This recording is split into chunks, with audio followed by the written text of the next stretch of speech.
Lords and Burgesses of Parliament, allow me to begin by thanking the Prime Minister, Lord Rockcliffe, for allowing me to address this assembly.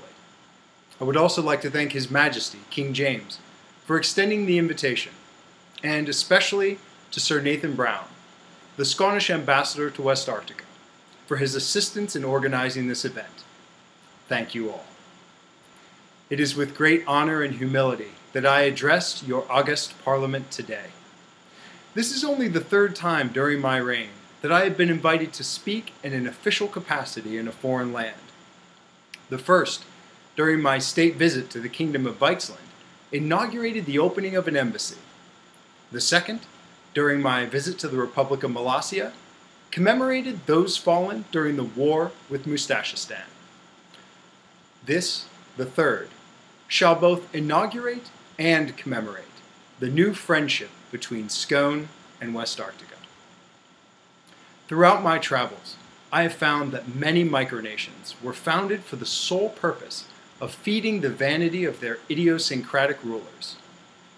But rarely, there comes along a king who has such great confidence in his ability to govern that he opens the door of leadership to his fellow countrymen and takes the courageous step of creating a parliament to share the power of the crown. As Great Britain's Queen Elizabeth II celebrates 63 years on the throne, the British public and the world at large continue to question the necessity of a parliamentary monarchy in the modern world.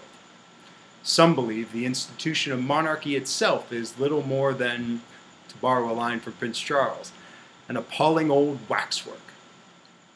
The historical parliamentary model upon which Scone's government is based, that of the British Commonwealth, has been criticized as pedantic, lacking meaningful focus, and alternately hasty yet resistant to change.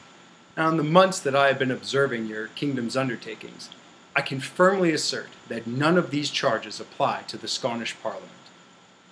Aside from the monumental feat of continuing to meet, debate, and engage in acts of governance, the Sconnish Parliament has proven itself to be a living, breathing body capable of understanding the changing needs of its kingdom, and, most importantly, responding to those changing needs by passing new legislation and fearlessly enacting reforms that might shake a lesser government to its core.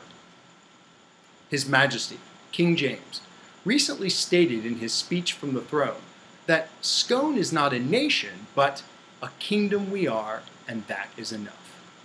Sconish citizens, you are fortunate to have such a leader.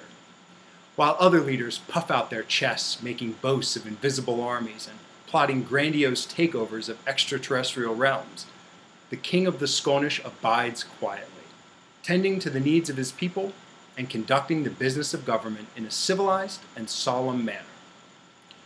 His Majesty's foray into international diplomacy has been and shall continue to be a cornerstone of his reign, and a source of external prestige for your kingdom. The affection that has been cultivated between Westarctica and Scone is only as strong as the friendship between our two monarchs.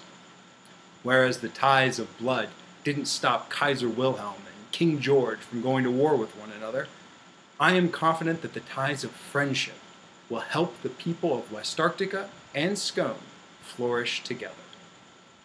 In that spirit of friendship, let us march bravely together into the undiscovered country, the future. Lords and Burgesses of Parliament, it has been an honor to address you today. Farewell, and God save the King.